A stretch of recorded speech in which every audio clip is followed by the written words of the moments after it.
La série The Last of Us est pour moi une des meilleures séries sorties en 2023 et a été, semble-t-il, un grand succès, remportant notamment le prix de la meilleure série dramatique aux Golden Globe et aux Emmy Awards. Si vous n'avez pas vu The Last of Us, en 2003, les êtres humains sont contaminés par un champignon parasite, le Cordyceps. Les gens deviennent des zombies, l'épidémie se propage dans le monde. 20 ans plus tard, Joel, Teresa et Ellie vivent dans un monde en ruine et vont devoir traverser les États-Unis. En soi, le thème de l'épidémie de zombies n'a rien de franchement nouveau et la majorité du traitement qu'en fait la série The Last of Us reprend les classiques du genre. Si un zombie vous mord, vous devenez un zombie, il y a des hordes de zombies qui courent après les gens, le monde est en ruine et les survivants et survivantes peuvent être parfois pires que les zombies. Bon, la série semble d'ailleurs avoir conscience de cela, puisque les zombies ne sont finalement pas si présents que cela à l'écran. La série, comme le jeu vidéo dont elle a été adaptée, va creuser l'histoire et les émotions de ses personnages. Alors, on a vu pas mal d'œuvres avec des zombies qui vont juste nous dire « Oh, c'est un virus qui a transformé les gens en zombies », comme dans The Walking Dead ou dans les films nanardesques comme Resident Evil. C'est en général assez vague et pas d'une inventivité folle. Dans d'autres œuvres, comme Le Dernier Train pour Busan, il n'y a pas d'explication sur ce qui provoque l'épidémie de zombies. Seule la scène d'introduction semble faire un lien entre l'épidémie de zombies et l'agriculture intensive. Mais ici, pas de mystère ou de virus. Il y a un champignon. Et c'est l'occasion de parler un peu de ces champignons et de comparer la série et la réalité.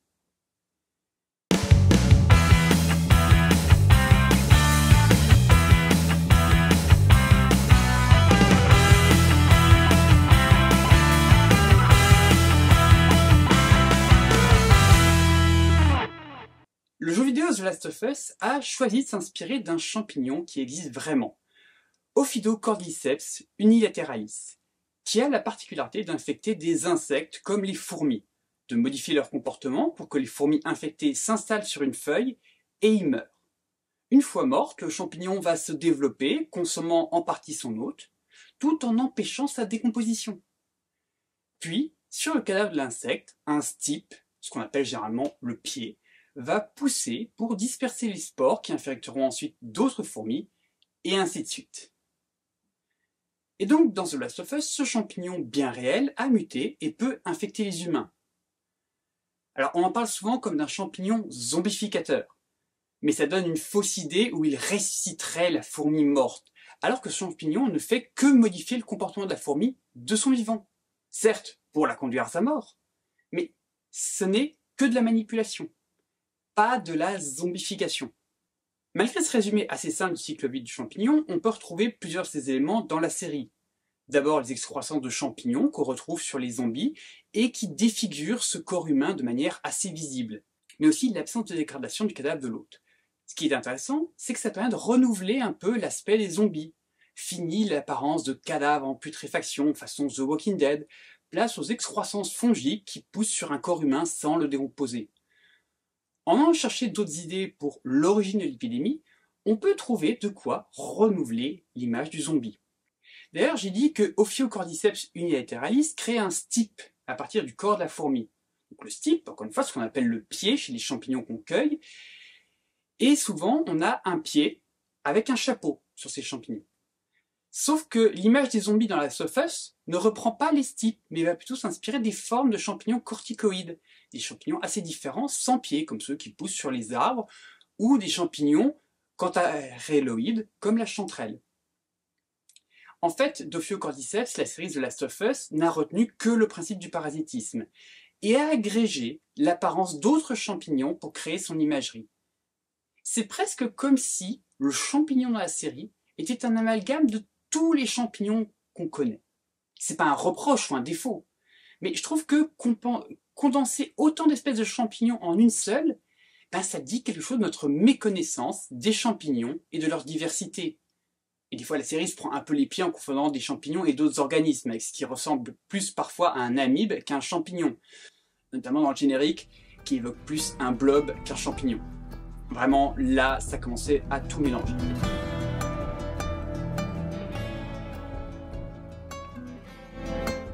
Il y a d'autres champignons qui parasitent des insectes. On peut citer Ophiocordyceps sinensis, qui infecte aussi les insectes de la famille Epialidae dans les régions du plateau du Tibet ou de l'Himalaya. Le champignon se développe dans la chenille vivante, bon appétit, la tue et empêche sa dégradation. Ça vous rappelle peut-être quelqu'un?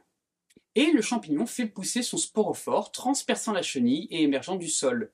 Le sporophore, c'est l'organe qui porte les spores, pour ensuite les disperser et donner de nouveaux champignons. La particularité de ce sporophore, c'est qu'il est très prisé dans les médecines traditionnelles locales. Du coup, le champignon a une très grande valeur marchande, au point de servir de source de revenus aux maoïstes népalais pour financer leur rébellion lors de la guerre civile népalaise de 1996 à 2006. On peut citer aussi Cordyceps militaris, un autre champignon qui parasite des chenilles. Mais ce qui le rend intéressant, c'est qu'il y a de la recherche sur certaines de ces molécules et qui pourraient avoir des propriétés anticancéreuses et anti-inflammatoires. Peut-être qu'un jour, on utilisera en médecine des molécules issues de ce champignon. Notez d'ailleurs que celui-ci fait vraiment partie du genre Cordyceps, alors que les précédents étaient des Ophiocordyceps, un genre proche. Alors que la série et par extension la culture populaire ont eu tendance à tout résumer les champignons parasites sous le nom de Cordyceps. Parmi les champignons qui peuvent infecter aussi les insectes, il y a Massopora cicadina, qui infecte des cigales périodiques en Amérique du Nord et va se développer de leur abdomen au point d'en remplir toute une partie. Puis, le champignon va altérer le comportement reproductif des cigales pour faciliter la transmission à d'autres cigales. Parce que quoi de mieux que d'attirer un partenaire sexuel pour se transmettre de façon MST à d'autres membres de l'espèce. Ensuite, ces insectes contaminés vont produire des spores qui iront dans le sol et contamineront la prochaine génération de cigales périodiques. Et comme ce sont des cigales périodiques, les larves peuvent passer des années dans le sol. D'ailleurs, ce champignon ne fait absolument pas partie de la même famille ou du même genre que les Ophiocordyceps unilateralis. Les deux ont juste en commun d'être des champignons et de parasiter des insectes. Ça aurait donné un autre jeu vidéo et une autre série si on s'était inspiré de ce champignon. Et les insectes ne sont pas les seuls touchés. Gibellula pucra est un champignon qui ne parasite pas des insectes, mais des araignées. L'arachnide finit digéré de l'intérieur par le champignon, ne laissant que l'exosquelette sur lequel pousse le sporophore du champignon, qui va ensuite disperser les spores, qui passeront ensuite à d'autres araignées. On trouve aussi des champignons qui parasitent les plantes, comme Microbotherium violaceum ou Claviceps purpurea, plus connu sous son nom d'ergot du seigle, qui produit une substance psychédélique, l'acide lysergique, un composé proche du LSD. Et l'ingestion de tels champignons par des humains, par exemple en consommant des farines de céréales contaminées par des ergots, est à l'origine au Moyen-Âge d'une maladie, l'ergotisme, qui a plein d'autres noms comme mal des ardents. Cette maladie peut prendre différentes formes avec des symptômes variés comme des hallucinations, des convulsions, des spasmes, mais aussi le noircissement, voire la gangrène de certaines parties du corps, notamment les mains et les pieds. Ce ne sont pas des épidémies de zombies, mais on voit que les vrais champignons peuvent quand même être très surprenants. Revenons aux humains, parce que les infections fongiques, c'est pas que chez les animaux. Il y a des infections de la peau, comme les mycoses par exemple, de l'appareil digestif, comme les candidoses, ou des voies respiratoires comme les pneumocytoses, les aspergilloses ou les histoplasmoses. Certaines prolifèrent chez les personnes avec un système immunitaire affaibli, comme avec le sida ou des traitements immunodépresseurs. Et dans ce cas, les risques de mortalité vont être très importants. Ce sont des vraies maladies qui impliquent des traitements lourds, y compris des greffes de poumons. C'est donc à prendre au sérieux, même si ce n'est pas aussi visuellement impressionnant que The Last of Us. C'est un vrai problème de santé publique, avec 16 000 infections fongiques en France entre 2012 et 2022, et 1,6 million de décès chaque année dans le monde. Il existe heureusement des substances efficaces contre les champignons. Ce sont les antifongiques. Ces substances agissent de différentes manières sur les cellules de champignons, soit en attaquant leurs mitochondries et en empêchant la respiration cellulaire. D'autres vont inhiber la synthèse de certaines molécules comme les stérols ou les acides aminés pour perturber la division cellulaire. Le problème, c'est que là où les antibiotiques peuvent facilement cibler les bactéries sans cibler nos cellules grâce à leur grande différence, le problème est différent pour les champignons. En effet, les cellules de champignons partagent beaucoup de caractéristiques avec les cellules animales, ce qui a des conséquences fâcheuses, puisqu'un certain nombre d'antifongiques utilisés dans l'agriculture sont toxiques pour nous, et en plus leur utilisation à grande échelle implique l'apparition de champignons résistants aux antifongiques. C'est le même principe qu'avec les bactéries qui deviennent résistantes aux antibiotiques. Et du coup, des champignons deviennent résistants aux antifongiques, provoquant des infections difficiles à traiter. On observe ça notamment aux Pays-Bas où les antifongiques sont utilisés massivement dans le cadre des cultures de fleurs locales. Une équipe de chercheurs à Besançon a trouvé des champignons pathogènes et résistants dans divers endroits, depuis des scieries, où le bois est traité dans des bains de produits antifongiques pour le protéger des champignons qui dégradent le bois, jusqu'à des pots de tulipes sur les terrasses de l'hôpital. Ouais, vraiment partout. Alors, je voulais revenir à la série, et notamment sur deux scènes clés, celle du talk show et celle de Jakarta, parce qu'elles sont extrêmement intéressantes pour montrer comment la série puise dans les événements réels pour rendre son épidémie crédible et jouer avec nos peurs.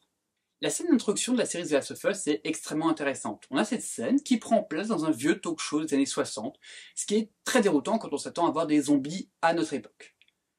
À la base, l'idée était de faire un extrait de documentaire sur le champignon parasite, comme celui que Neil Druckmann avait vu et qui l'a inspiré pour l'idée du champignon parasite. C'est Craig Mazin, l'autre créateur de la série, qui a eu l'idée d'en faire un extrait de talk show, ce qui permettait de donner du contexte sur les épidémies fongiques et rappeler l'existence de champignons qui infectent les fourmis et en prend le contrôle. There's a fungus that infects insects, gets inside an ant, for example, travels through its circulatory system to the ant's brain and then floods it with hallucinogens, thus bending the ant's mind to its will. The fungus starts to direct the ant's behavior, telling it where to go, what to do, like a puppeteer with a marionette. La scène fait œuvre de pédagogie, rappelant que les champignons peuvent produire des substances antibiotiques ou avec un effet sur le cerveau humain, montrant que tous les outils pour permettre l'épidémie fongique sont déjà dans la nature. Let me ask you, where do we get LSD from? Where do you get it from? It comes from ergot, a fungus. Psilocybin, also a fungus. L'avantage du dialogue à deux scientifiques, c'est que son collègue peut apporter la contradiction, en lui disant que ce scénario est impossible parce que ces champignons ne sont pas adaptés aux températures du corps humain. Fungal infection of this kind is real, but not in humans. True, fungi cannot survive if its host's internal temperature is over 94 degrees. La réponse est tout aussi intéressante. And currently there are no reasons for fungi to evolve to be able to withstand higher temperatures. But what if that were to change? What if, for instance, the world were to get slightly warmer? Ce qui est aussi intéressant, c'est la réponse qui est de dire que le champignon pourrait peut-être s'adapter à des températures plus hautes, comme celles du corps humain, si le champignon était poussé à s'y adapter, si la planète se réchauffait. En cela, la série se connecte à une des réalités de notre époque, le changement climatique et ses conséquences. Non seulement on fait un lien entre cette épidémie possible et un événement réel, mais on va rapprocher cette perspective terrifiante d'une peur bien réelle, celle qu'on éprouve vis-à-vis du changement climatique. La scène a pour but de poser qu'une épidémie fongique est un scénario possible. D'abord avec le premier scientifique qui évoque les scénarios des pandémies avec des bactéries et des virus qui peuvent se propager très rapidement grâce au voyage en avion, un scénario qui fait écho à la pandémie de Covid-19 qu'on a connue. Coughing. I'm sorry, I meant people on planes. That was something you described in your book. Yes, a new virus in Madagascar, say, could be in Chicago within a matter of weeks, and we end up with a global pandemic. Ensuite, le deuxième scientifique évoque que ça serait encore pire avec une épidémie champignon. Le public rit. Fungus. Yes, that's the usual response. L'hypothèse paraît trop farfelue, trop impossible. Puis on nous donne des éléments montrant que ce scénario n'est pas si farfelu. Et les rires cessent, laissant place à l'angoisse d'un scénario d'une pandémie fongique qui devient beaucoup moins improbable. One gene mutates, and an Ascomycetia, Candida, ergot, Cordyceps, Aspergillus, any one of them could become capable of burrowing into our brains and taking control not of millions of us, but billions of us. Billions of puppets with poisoned minds, permanently fixed on one unifying goal: to spread the infection to every last human alive by any means necessary. En plus, cette scène se déroule dans les années 60 et nous montre que les scientifiques ont conscience de ce danger depuis longtemps, faisant écho aux alertes précoces des scientifiques sur le changement climatique. Non seulement ce scénario était possible, mais nous avions été prévenus. Et ça ne sort pas de nulle part. Je l'ai dit, l'idée de cette scène de talk show vient de Craig Mazin, un scénariste qui a créé une autre série avec succès quelques années auparavant, Tchernobyl. Et justement, ce propos sur la catastrophe dont nous avions été prévenus était déjà au cœur de Tchernobyl, avec l'idée que les mensonges des autorités soviétiques ont empêché de prévenir la catastrophe de 1984, qui aurait pu être empêchée si les failles dans la conception des réacteurs RBMK, qui avaient déjà entraîné les incidents, avaient été corrigées. L'autre scène, c'est l'ouverture du deuxième épisode. Elle prend place en Indonésie, où l'épidémie semble avoir émergé dans une usine à farine. Une chercheuse en mycologie à Jakarta est interrompue dans ce repas par des forces de l'ordre qui la conduisent ensuite au corps d'une personne infectée par le champignon. Elle explique que la farine a pu être un excellent substrat pour le développement du champignon. Jadi kapan ini terjadinya, Pak? Kurang lebih 30 jam yang lalu, Bu. Di mana? Di pabrik tepung dan gabah di barat kota. Lahan yang sempurna untuk itu. Ensuite, interrogée sur la possibilité de faire un vaccin ou un traitement, elle explique que ce n'est pas possible. S'appuyant sur ses années de travail sur le sujet, elle fait une seule recommandation. Saya telah menghabiskan waktu hidup saya untuk mempelajari hal ini. Jadi tolong dengarkan saya baik-baik. Tidak ada obat dan tidak ada vaksin.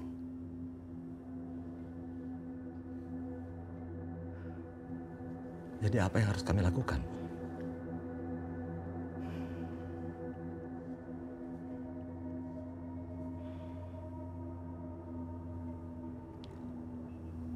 Bom. Mulailah pengoboman. Bom seluruh kota. Dan seluruh orang yang ada di dalamnya. Bombarder la ville pour tenter de retenir l'infection.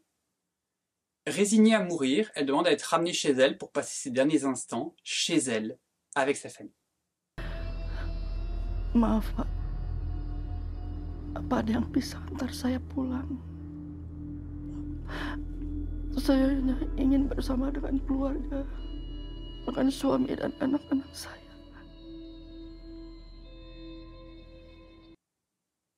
Craig Mazin, toujours lui, a expliqué vouloir désorienter les gens qui regardent la série avec cette scène dans un autre pays, en s'inspirant de nombreuses scènes d'introduction déroutantes de Vince Gilligan dans les séries Breaking Bad et Better Call Saul.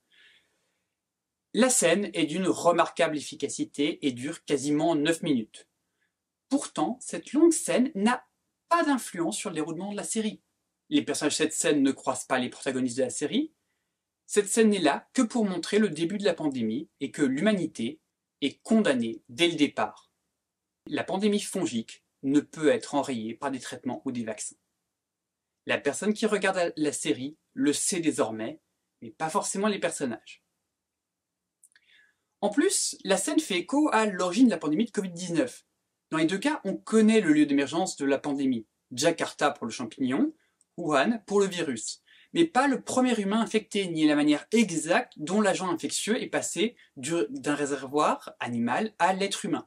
L'usine de farine de Jakarta joue ici le même rôle que celui du tristement célèbre marché de Wuhan, un lieu où l'agent pathogène a pu contaminer des humains, mais dans les deux cas sans qu'on connaisse l'exacte manière dont ce passage à l'humain s'est déroulé.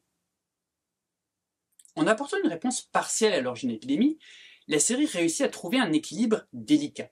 Fournir assez d'informations pour satisfaire la curiosité des spectateurs et spectatrices, sans s'embourber dans les détails trop rébarbatifs ou qui pourraient paraître faux et ridicules. Ces deux scènes permettent d'ancrer l'épidémie dans le réel, en faisant encore une fois des parallèles avec des vraies pandémies comme celle du Covid-19, et en le liant à des menaces réelles, comme le changement climatique. La série The Last of Us, en reprenant l'idée d'un champignon parasite, a su dépoussiérer et renouveler l'image du zombie, et a rendu cette menace crédible au sein de la série, en s'appuyant sur des éléments réels, comme le changement climatique ou la pandémie de Covid. Et il y a aussi ce type de parasitisme, qui fait toujours frissonner parce que ça contredit nos visions simplistes de la nature, avec des chaînes alimentaires bien claires, où chaque animal est mangé par un prédateur plus grand ou plus puissant, et où nous, humains, serions au sommet de la pyramide, invulnérables face à la nature. Et forcément, qu'un si petit champignon parvienne à renverser cette vision, a de quoi nous effrayer. La relation entre un parasite et son hôte est une relation entre espèces parmi d'autres, comme la relation prédateur-proie ou la relation mutualiste. Je vous conseille d'ailleurs l'excellent livre Moi parasite de Pierre Kerner qui vous donnera des tas d'exemples de parasites méconnus, mais aussi vous rappellera que ces parasites peuvent jouer un rôle important dans tel ou tel écosystème. Je remercie beaucoup les gens qui m'ont aidé sur cette vidéo, notamment je remercie Amy Ptéride, Artemis Plume et Castor Moser. Merci à vous trois pour vos retours, parce que sans vous, la vidéo n'aurait pas été aussi cool, tout simplement. Voilà, vraiment, merci à vous. Merci aux gens qui regardent cette vidéo, voilà. Que dire de plus? Sachez que je me remets lentement aux vidéos, je ne sais pas encore à quel rythme je vais pouvoir en refaire de nouvelles, ça va vraiment dépendre de mon état de santé et d'autres facteurs, voilà, que malheureusement je ne maîtrise pas. Encore une fois, abonnez-vous à la chaîne YouTube, activez la cloche, ça vous connaissez effectivement, partagez la vidéo. Si vous voulez avoir de mes nouvelles, n'hésitez pas à me suivre sur les réseaux sociaux, je suis sur Mastodon et sur Instagram et je suis encore sur Facebook effectivement. Voilà, par contre je ne suis plus sur Twitter, désolé. Et voilà, prenez soin de vous, partagez la vidéo et passez une bonne journée ou une bonne soirée. Ciao!